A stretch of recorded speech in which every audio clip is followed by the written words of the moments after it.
Mazmur 119 ayat yang ke-10 kita baca bersama-sama bagian firman Tuhan ini. 1, 2, 3.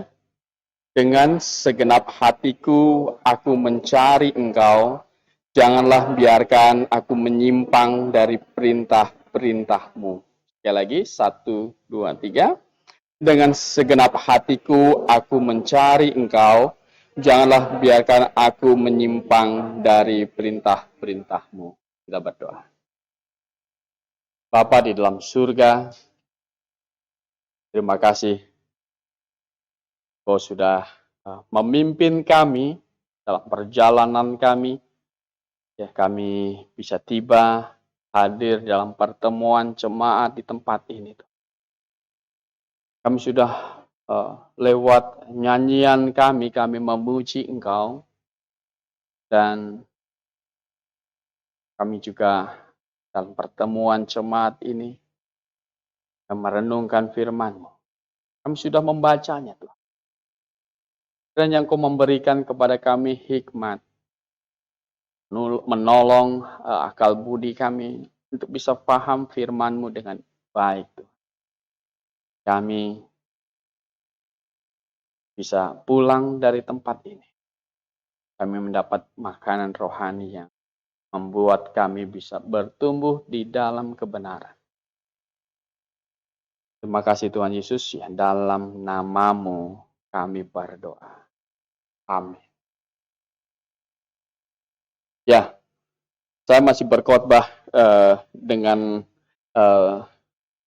tema orang beriman itu bisa menyenangkan Allah. Karena Ibrani pasal 11 ayat 6, tanpa iman tidak mungkin orang menyenangkan Allah. Dan mengapa orang beriman bisa menyenangkan Allah? Ayat yang kita baca ini adalah salah satu jawabannya. Yaitu karena orang beriman itu akan rindu hidup dalam kebenaran. Akan rindu hidup dalam kebenaran. Bapak Ibu yang dikasih dalam Tuhan, kita tahu bahwa manusia kita ini, kita adalah makhluk berpribadi. Kita diciptakan khusus. Artinya adalah kita memiliki pikiran, kita memiliki perasaan, dan kita bisa memiliki kehendak. Kenapa demikian? Karena pencipta kita adalah Allah yang berpribadi. Dia bukan zat. Dia berpribadi sehingga dia menciptakan kita pribadi. Dia bukan zat. Oleh karena itu Bapak Ibu yang dikasih dalam Tuhan, kita membaca di dalam Alkitab Allah kecewa. Di Kejadian pasal 6, ketika manusia tambah jahat. Dan dia kecewa, dia pernah menciptakan manusia, menyesalah dia katanya. Dia menyesalah dia. Dan kemudian dia masih dapatkan Nuh, satu orang yang benar pada waktu itu. Dan dia mau bangun kembali satu generasi manusia dari Nuh, dan dia musnahkan yang lainnya dengan air bah pada waktu itu. Ya, Allah kecewa pada waktu itu. Bapak Ibu yang dikasih dalam Tuhan, ya, sebagian besar manusia itu memang tidak mencari dia. Maka kalau kita membaca Roma pasal 3, coba kita membaca Roma pasal 3. Dan ayat ini banyak sekali disalahartikan. Roma pasal 3.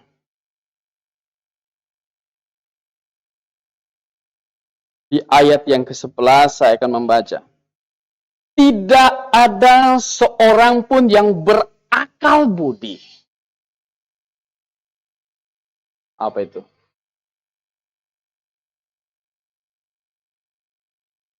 Tidak ada seorang pun yang apa? Mencari Allah.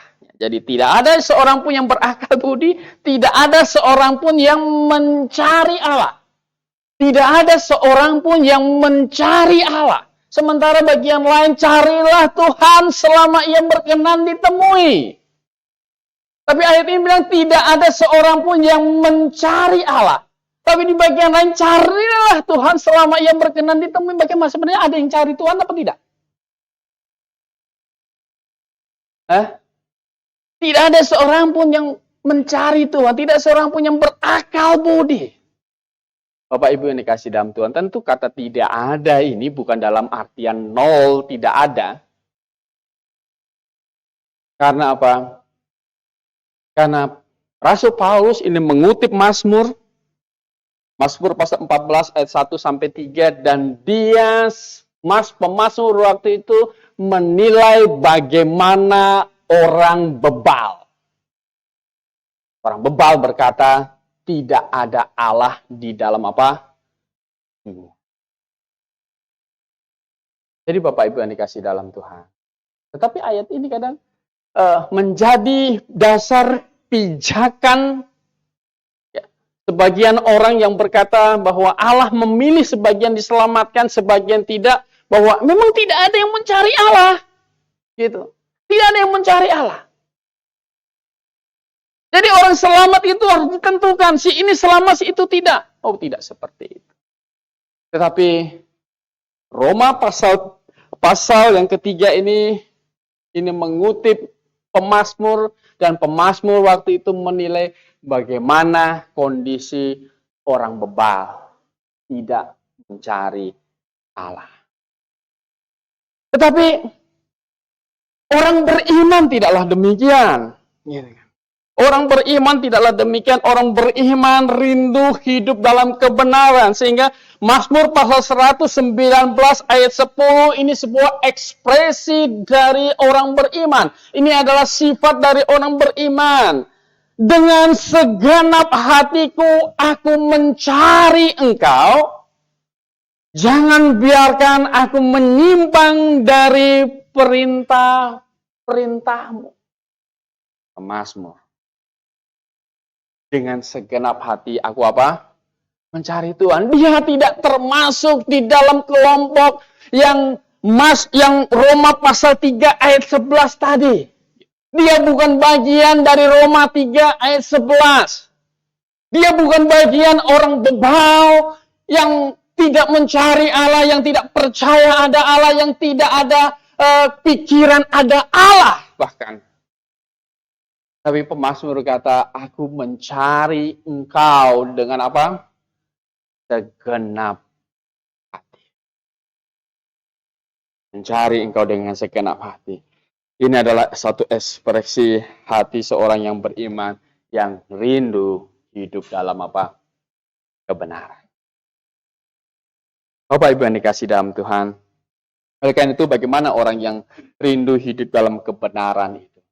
Kita bisa melihat yang pertama adalah dia mencari Tuhan. Dia mencari Tuhan. Dengan segenap hati. Mencari Tuhan. Nah, kata mencari ini berimplikasi menyelidiki. Menyelidiki. Kemudian akan menyembahnya. Mencari Tuhan seperti itu.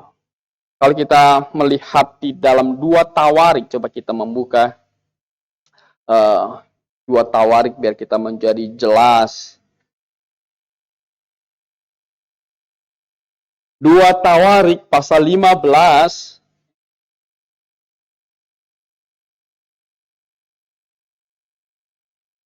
Ayat 15 saya akan membaca di sini. 2 Tawarik 15 ayat 15.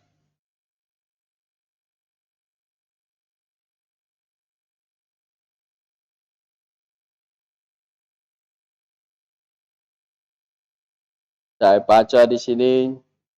Seluruh Yehuda bersukaria atas sumpah itu. Karena dengan segenap hati mereka apa? Bersumpah setia, dan dengan kehendak yang bulat mereka mencari Tuhan. Tuhan berkenan ditemui oleh mereka dan mengaruniakan keamanan kepada mereka di segala penjuru, begitu.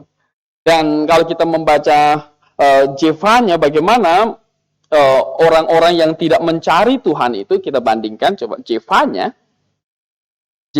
kitab nabi-nabi kecil. Jadi Nahum, Habakuk, Jefanya pasal 1. Ini gambaran bagaimana orang yang tidak mencari Tuhan itu.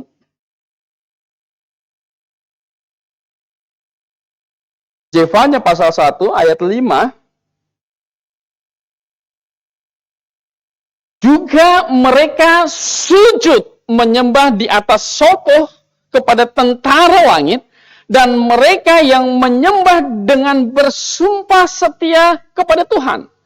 Namun di samping itu bersumpah demi dewa Milkon. Jadi orang yang tidak mencari Tuhan, dikatakan ini dia menyembah Tuhan, tetapi di samping ada Tuhan yang lain. Ini dikatakan bukan yang menyembah Tuhan, bukan yang mencari Tuhan. Tuhan tidak menghendaki penyembah yang demikian. Tuhan mau hati seseorang hanya fokus kepada Tuhan dan hanya tunduk hanya kepada Tuhan, tidak kepada yang lain. Maka dikatakan di dalam 10 perintah Allah itu, jangan ada padamu Allah lain di hadapan. Jangan ada padamu Allah lain di hadapan. Dan ayat 6 katanya, serta mereka yang berbalik daripada Tuhan, yang tidak mencari Tuhan, dan tidak menanyakan petunjuknya. Jadi, mereka yang tidak mencari Tuhan, mereka yang membelakangi Tuhan, mereka yang tidak minta petunjuknya, mereka yang tidak menyelidiki kehendak Tuhan.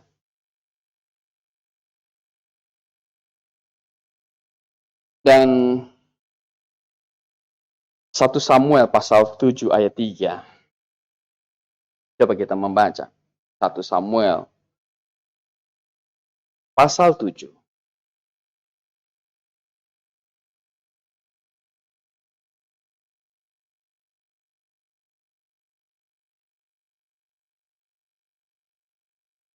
Ayat 3. Lalu berkatalah Samuel kepada seluruh kaum Israel demikian. Jika kamu berbalik kepada Tuhan dengan segenap hati, maka jauhkanlah para Allah asing dan para Asitoret dari tengah-tengahmu, dan tunjukkan hatimu kepada Tuhan, dan beribadahlah hanya kepadanya. Maka ia akan melepaskan kamu dari dari tangan orang Filistin. Bapak Ibu yang dikasih dalam Tuhan, mereka yang mencari Tuhan adalah mereka yang hanya dikatakan hanya tunduk kepada Tuhan, tidak ada yang lain. Maka dikatakan Yesus Kristus itu satu-satunya jalan keselamatan. Dia berkata, akulah jalan dan kebenaran dan hidup. Tidak ada. Memang tidak ada. Tidak ada seorang pun bisa datang kepada Bapa kalau tidak melalui aku. Tidak ada. Berarti semua orang dari Adam sampai manusia terakhir, tidak ada yang bisa masuk surga tanpa lewat dia. Mungkin ada yang bertanya, bukankah zaman Abraham Tuhan Yesus belum ada? Bagaimana Abraham bisa masuk surga sementara Tuhan Yesus belum ada? Bapak Ibu yang dikasih dalam Tuhan, Yesus tidak salah. Dia berkata, akulah jalan dan kebenaran dan hidup. Tidak ada seorang pun yang bisa datang kepada Bapa kalau tidak melalui aku, termasuk Abraham, termasuk Musa, termasuk Adam. Bapak Ibu yang dikasih dalam Tuhan, bedanya Adam, Abraham, Musa dengan kita adalah apa? Mereka bisa masuk surga kalau mereka bertobat dan percaya kepada juru selamat yang apa? Akan datang. Nah, ekspresi pertobatan ini, ekspresi iman ini, maka mereka melakukan persembahan korban. Maka kita tahu Allah segera mencontohkan bagaimana berkorban kepada Adam. Ketika mereka jatuh ke dalam dosa, mereka malu, mereka mencoba menutupi badan mereka dengan tumbuh-tumbuhan, dengan daun-daunan. Tapi Tuhan mengganti itu. Tuhan memberikan mereka kulit. Untuk mendapatkan kulit binatang, maka Tuhan perlu mengorbankan binatang itu. Binatang dikorbankan. Kulitnya dikenakan kepada mereka. Ini mengajarkan apa? Bahwa satu hari nanti ada juru selamat. Mereka belum tahu namanya Yesus. Seperti mereka tahu nanti ada juru selamat yang akan jadi korban dosa saya. Dan mereka terus melakukan ini. Adam mengajarkan kepada anak-anaknya, Kain dan Habel. Tetapi Kain sengaja menentang. Kitab Yudas pasal 1 ayat 10 dikatakan Kain itu apa? Menghujat. Dia menghujat. Dia mengganti persembahan itu yang harusnya binatang dia ganti dengan sayur-sayuran. Mungkin dia berkata bahwa Tuhan akan senang karena saya peternak. Dia bereksperimen pada waktu itu. Dia menggantinya. Mengganti dengan hasil sayur-sayuran, hasil pertanian. Itu adalah penghujatan. Tuhan tidak berkenan dengan persembahan ini. Karena persembahan ini tidak mengekspresikan iman ada juru selamat yang akan datang. Kalau kita menjadi cukup jelas, kita bisa masuk surga. Karena segala dosa kita sudah dipercayakan, diselesaikan Yesus di atas kayu salib. Juru selamat itu sudah datang. Dia mati menanggung segala dosa kita. Hanya Dia dan tidak ada yang lain. Hanya Dia. Bapak Ibu yang dikasih dalam Tuhan. Jadi mencari Tuhan adalah tunduk hanya kepada Dia. Kepada Tuhan. Sadrak, Mesak, dan Abednego.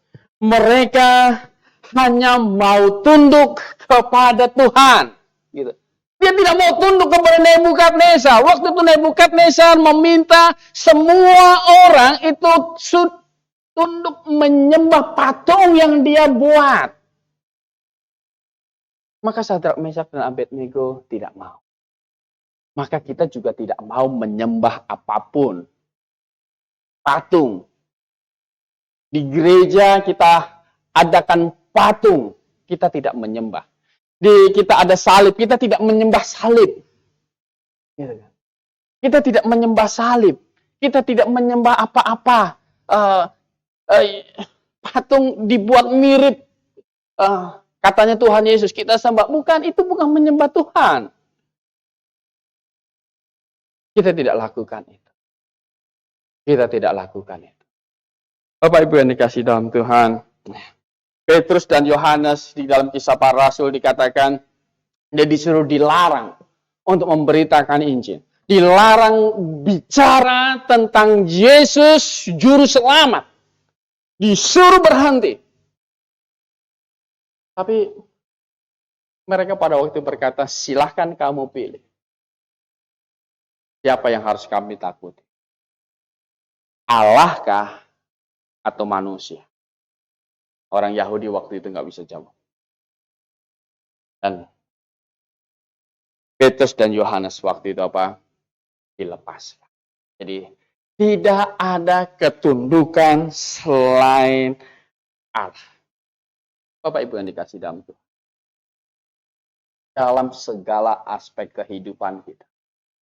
Tidak ada ketundukan selain kepada Allah.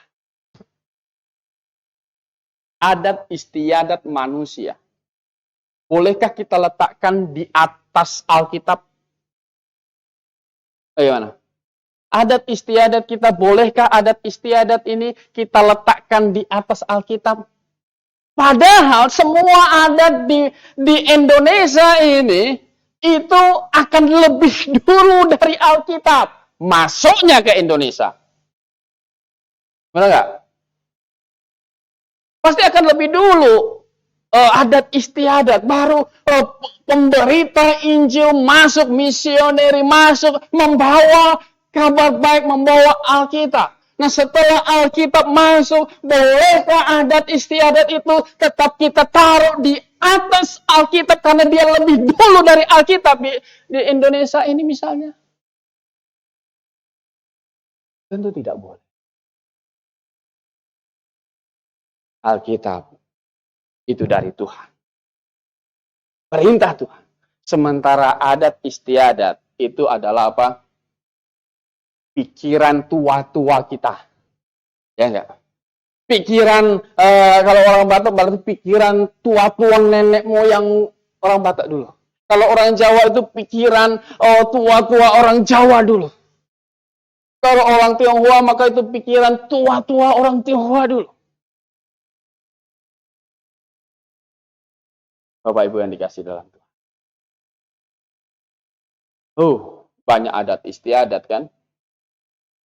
Yang sebenarnya merusak.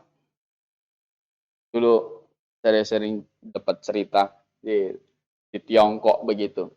Itu ada adat gitu. Mungkin Pak Abeng pernah masih bisa ngalamin itu.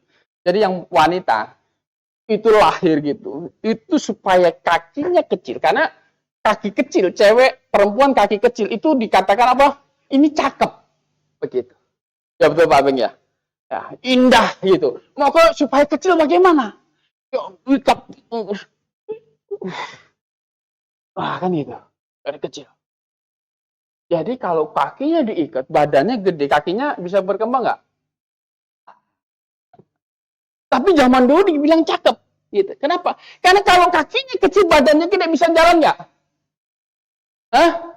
Nggak bisa kan? Digendong-gendong terus, gitu, disayang-sayang terus sama suaminya, gitu kan? Wah,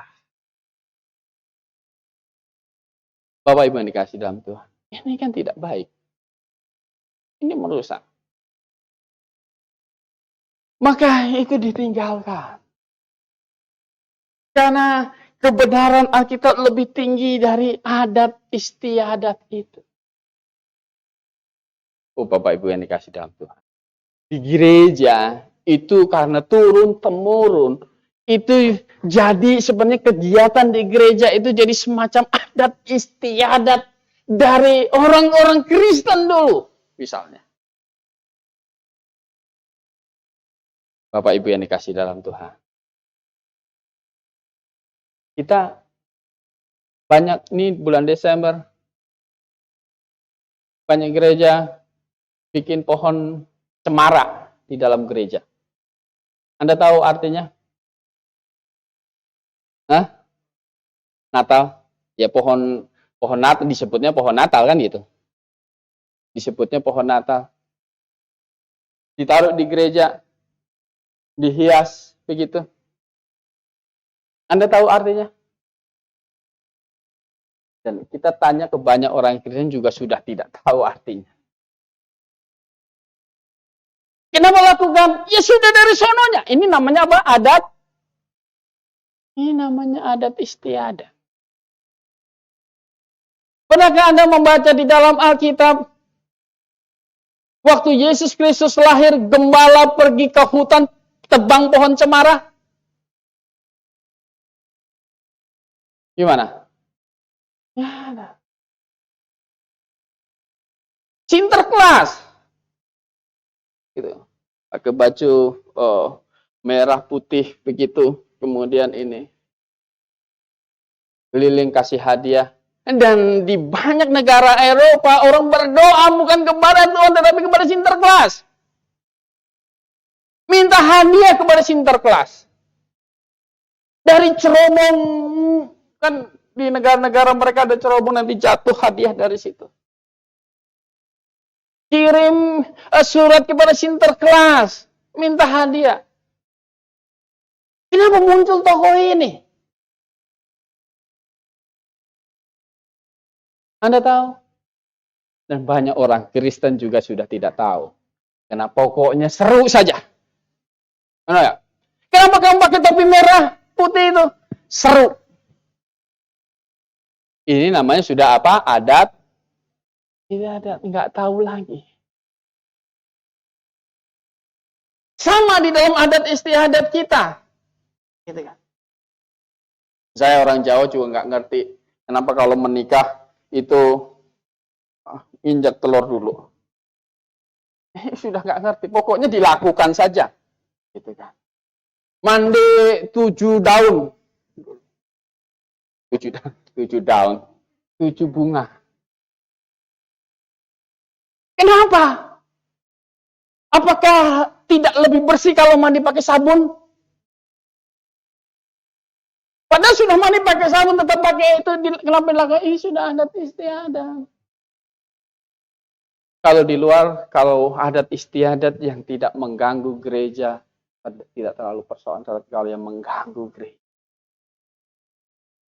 yang tidak boleh. Adat istiadat. Anda datang kepada paman Anda minta berkat kepada dia. Anda membawa sesuatu kepada dia, kemudian nanti Anda minta berkat kepada dia, itu tidak boleh. Bapak Ibu yang dikasih dalam Tuhan. Pak Thomas baru cerita ke saya, ada orang mau mulai usaha.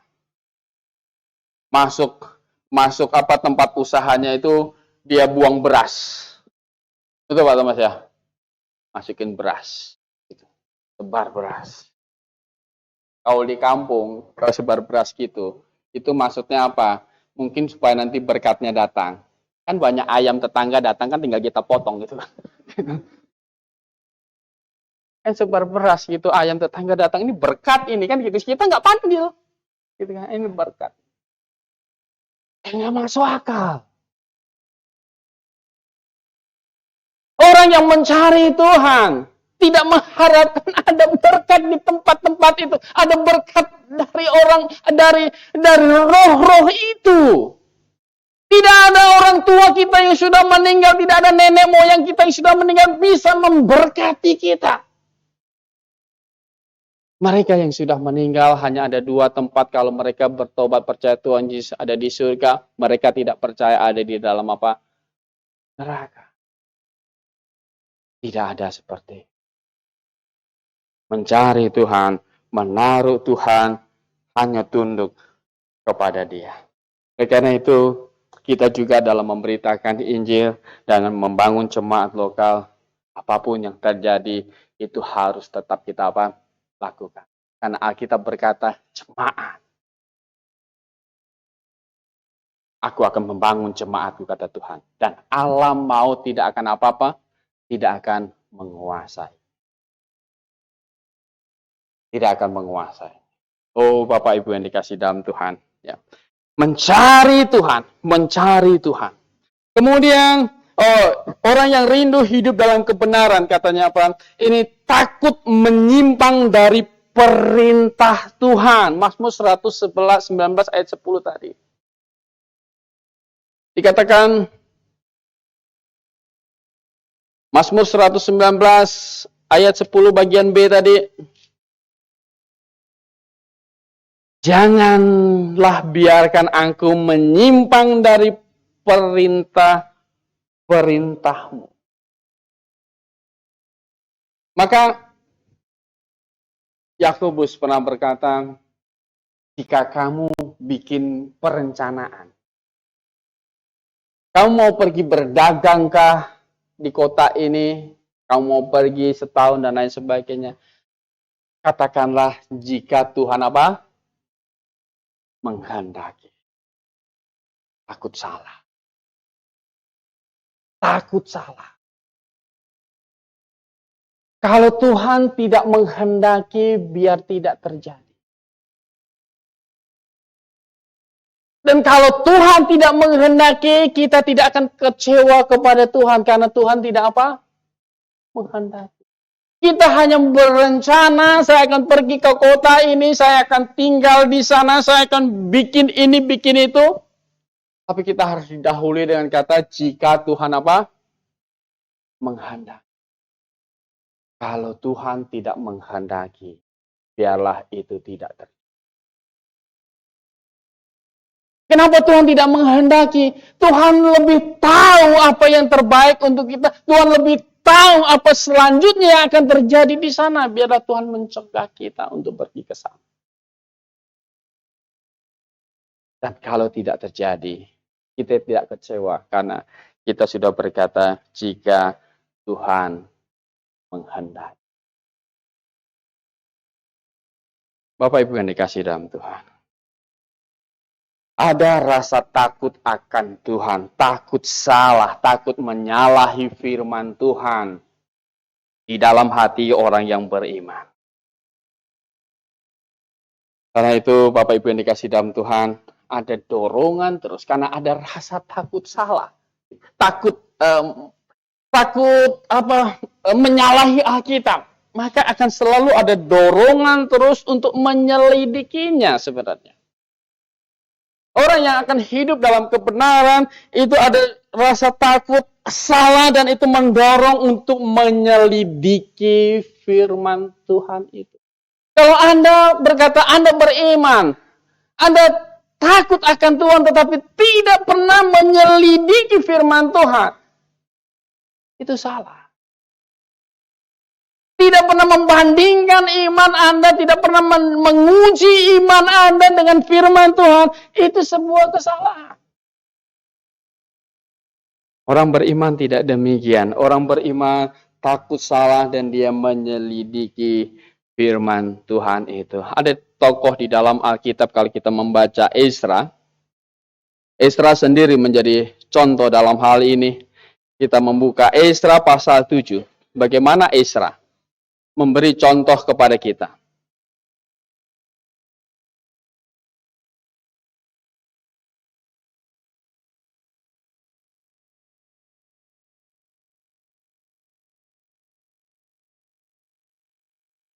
Ezra pasal 7.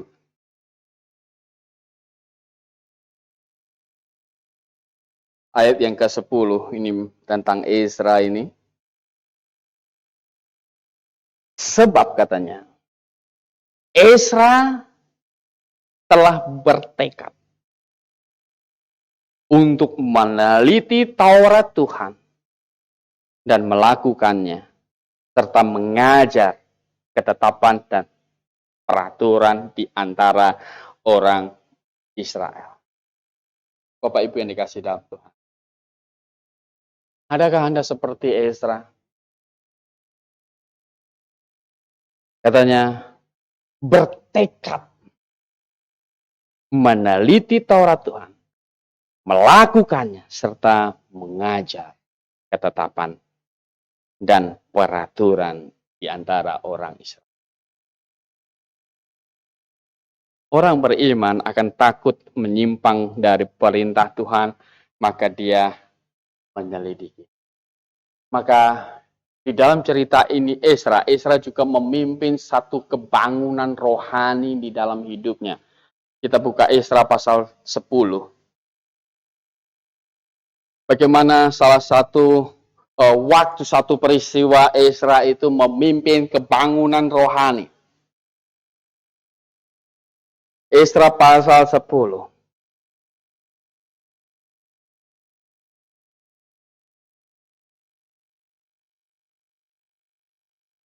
Dari ayat 1 sampai dengan ayat 4 saya membaca terlebih dahulu. Sementara Ezra berdoa dan mengaku dosa sambil menangis dengan bersujud di depan rumah Allah.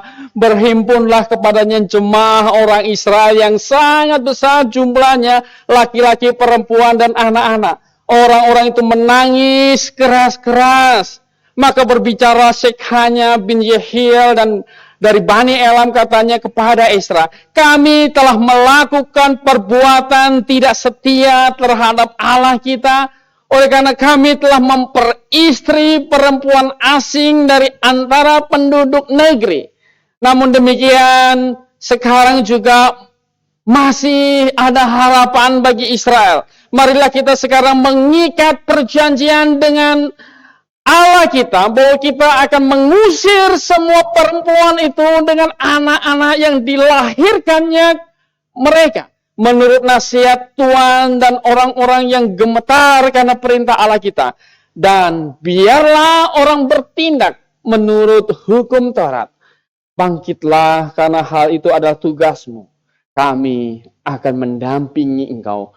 Kuatkanlah hatimu dan bertindaklah. Esra waktu itu bangun. Dan Esra membuat pengumuman bagi Israel yang punya istri, 4 istri bangsa lain. Silahkan diusir mereka dan anak-anak mereka. Oh Bapak Ibu yang dikasih dalam Tuhan. Dari dulu orang beriman selalu ada persoalan dengan pasangan hidup. Entah dari laki-laki, entah dari perempuan. Tuhan tidak mau karena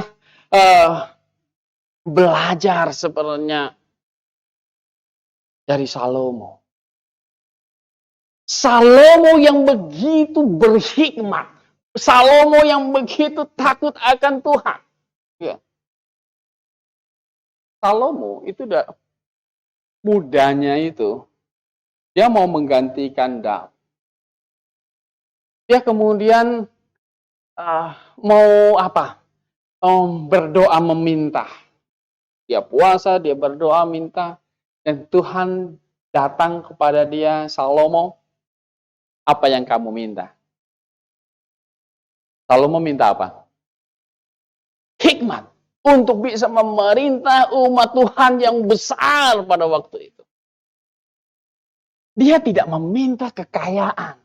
Dia tidak meminta umur panjang. Dia tidak meminta supaya musuh-musuhnya dikalahkan. Dia hanya minta apa? Hikmat. Kalau kita lagi tiba-tiba Tuhan tanya, Tuhan, kamu minta apa? Apa yang kita minta? Karena lagi pikirin mobil terus, gitu kan. Habis lihat pameran mobil, gitu. Mobil terus, gitu. Mau minta apa? Tuhan, saya mau minta itu mobil itu. Waduh. Untung waktu itu Salomo nggak minta itu. Salomo minta hikmat supaya dia bisa melayani Tuhan dengan baik. Tuhan kasih. Tetapi karena dia minta itu, hatinya dia Tuhan lihat baik begitu, takut akan Tuhan, maka kekayaan, musuh-musuh dikalahkan, itu melimpah juga kepada dia. Dan di dalam kemegahannya, Salomo jatuh. Pencobaan itu kadang bukan pada waktu kesulitan saja. Pencobaan itu bisa datang di dalam apa? Kemegahan. Karena hebatnya Salomo, pemerintahannya hebat. Semua negara-negara mau mengikat persahabatan dengan dia. Firaun memberikan putrinya. Orang Moab memberikan putrinya. Orang Amon memberikan putrinya. Semua orang memberikan putrinya. Maka tercatat istri Salomo 300, gundiknya berapa? 700. Jadi semuanya total berapa istrinya Salomo? 1000.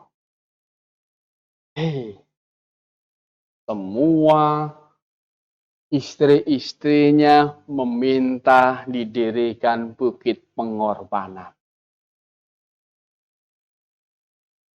Allah-Allah lain masuk ke tanah Kanaan, ke tanah Israel. Hati bangsa, hati rakyat, ada condong ke sini, condong ke sini, condong ke sini.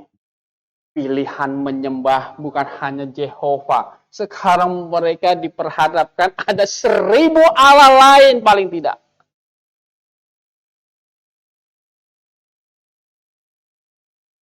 Dan Salomo akhirnya menulis kitab Pengkhotbah. Segala sesuatu di bawah matahari ini apa? Sia-sia. Dan dia berkata, kecantikan, kemolekan itu adalah apa? Sia-sia. Makanya istri saya pilih saya yang jelek kan gitu. Dia nggak mau cari yang ganteng gitu. Karena yang ganteng pasti sia-sia, dia pilih saya yang jelek gitu. Bapak Ibu yang dikasih dah. Iya. Dia tahu. Kalau mau tahu semuanya. Di bawah matahari semua sia-sia. Karena dia tahu semuanya itu tidak akan dia bawa lagi. Dia akan menghadap sang hakim. Bapak Ibu yang dikasih dalam Tuhan. Dan Esra memimpin pembaharuan itu karena tekadnya tadi. Tekad. Oleh karena itu Bapak Ibu yang dikasih dalam Tuhan. Jika kita terus menyelidiki firman Tuhan. Kita sebenarnya dulu ada ayat di sini. 1 Tesalonika 5 ayat 21. Kita lepas nanti kita akan tempel di sini. Ini ayat gereja kita. Pujilah segala sesuatu dan apa? Peganglah yang baik. Mengapa ada ayat itu? Karena Allah tahu firman Tuhan datang dengan manusia sudah pegang adat istiadat, sudah pegang ada banyak iman yang mereka pegang. Tetapi Tuhan mau kita menguji. Kita menguji segala sesuatu. Dan kalau sudah dapat tinggalkan yang salah. Kita tidak perlu bicara agama lain, kita tidak perlu bicara iman lain, kita bicara di dalam kekristenan saja.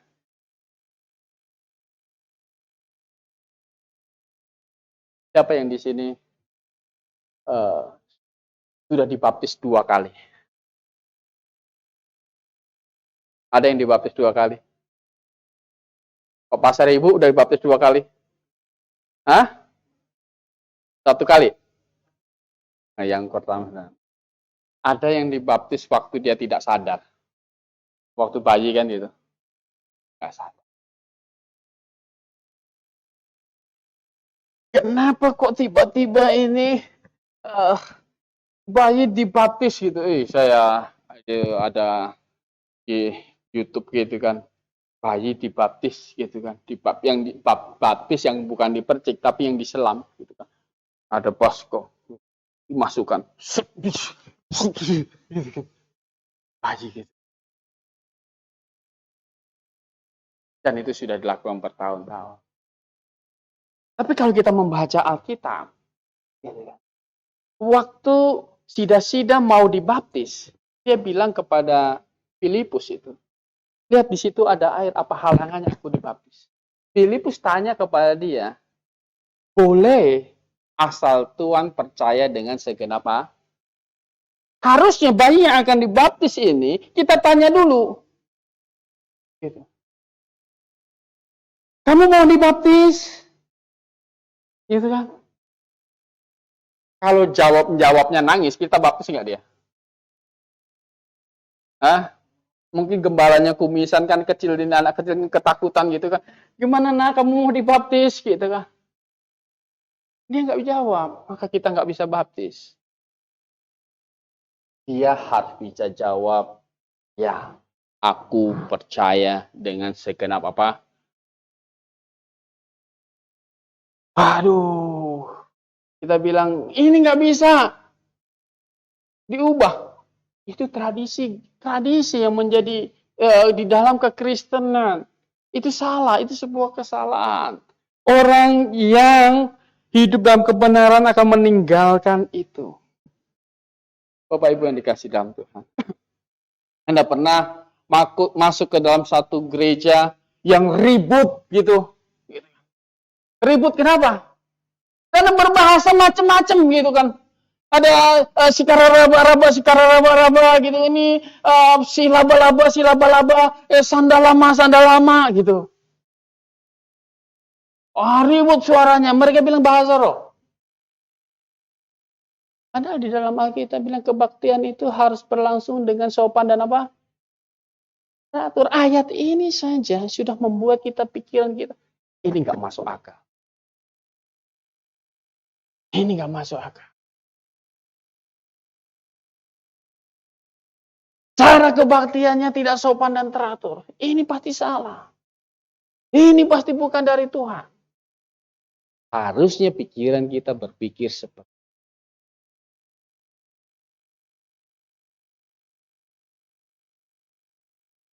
Anda pernah melihat wanita jadi gembala sidang? Walaupun nggak sekolah teologi ya, banyak. Banyak gereja yang begini. Setelah gereja dibangun sekian lama, kemudian bapak gembalanya meninggal. Kemudian jemaat nanti angkat istrinya. Jadi misalnya saya meninggal, nanti angkat istri saya. Ibu Nelly. Sekarang kan ibu gembala, tapi bukan menjabat gembala, tapi karena istri saya kan gitu. Nah, tapi nanti kalau saya meninggal, ada gereja yang angkat dia. Sekarang benar-benar ibu gembala. Nah, kalau tadi ibu gembala karena istri saya. Sekarang benar-benar jadi ibu gembalanya. Cari suami.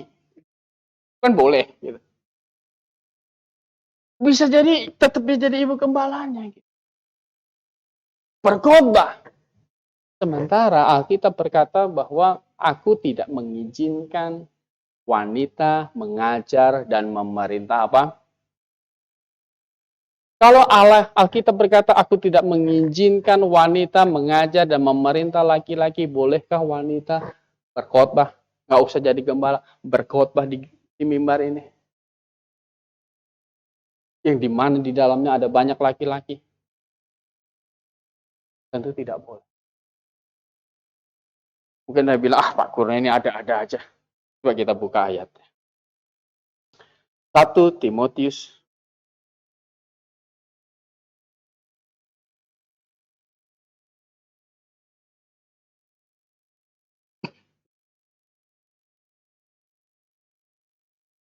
1 Timotius pasal 2.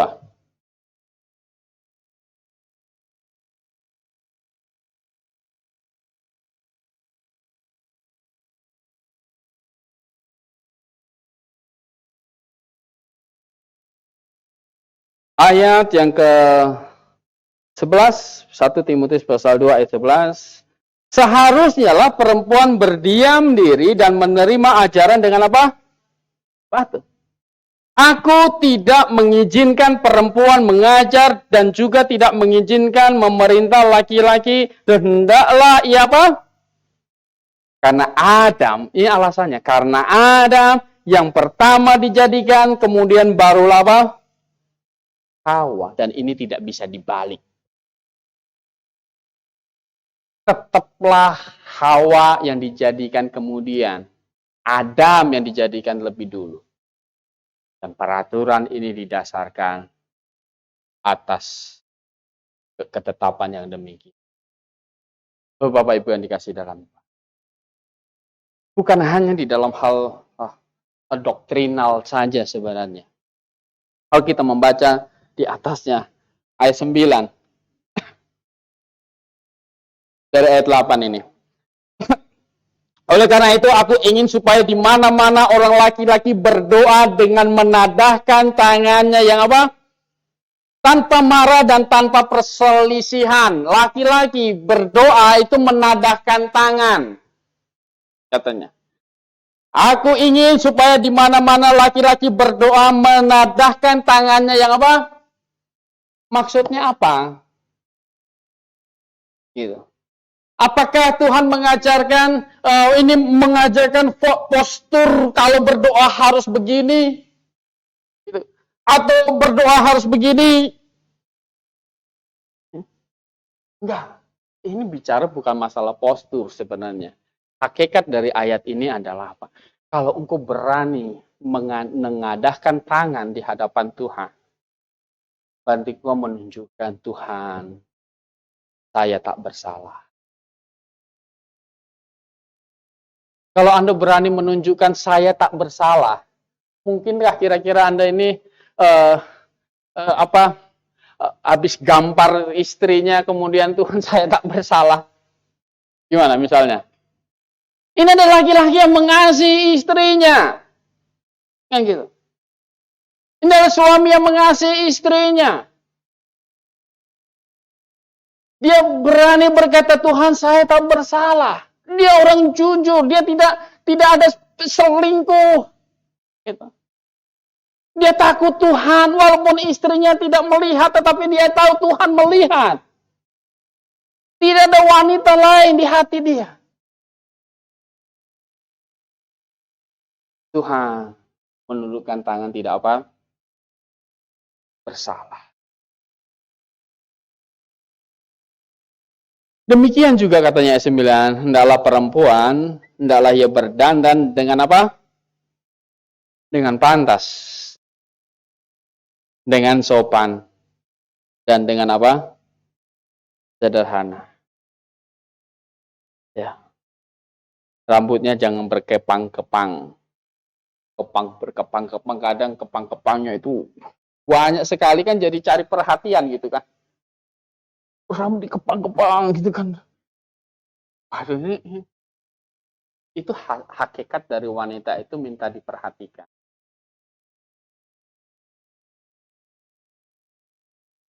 Ini salah. Engkau memakai baju terlalu seksi, salah, karena hakikatnya engkau minta diperhatikan. Salah. Yang sopan, yang sederhana. Begitu.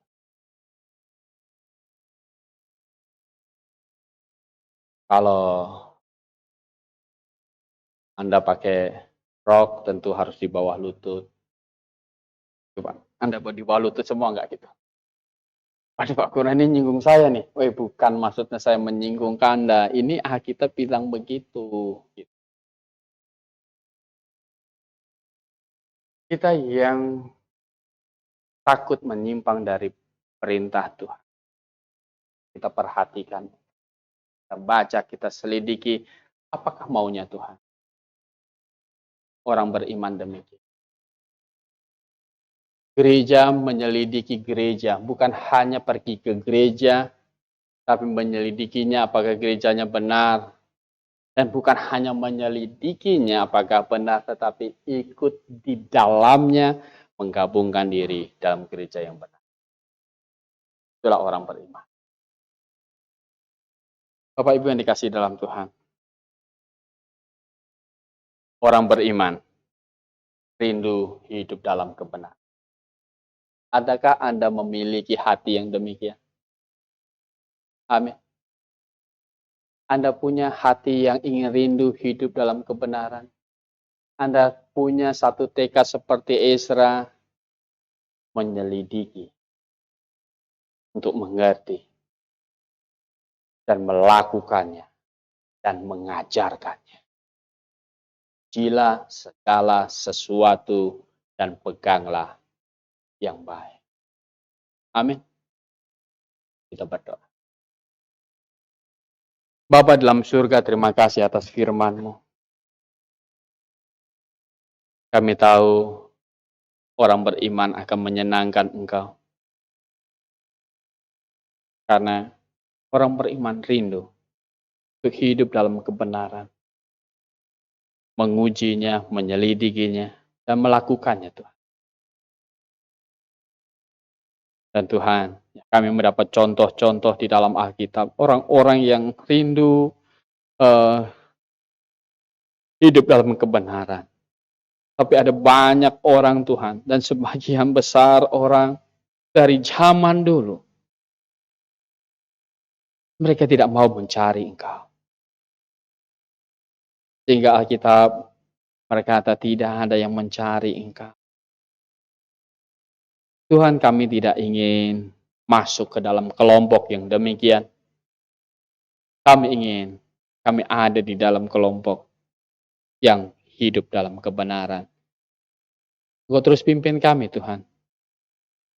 Biarlah kami dapat terus menguji apa yang kami yakini. Kau pimpin kami ke rasa takut akan Engkau terus ada di dalam hidup kami, ada dalam hati kami. Dalam nama Tuhan Yesus kami berdoa. Amin.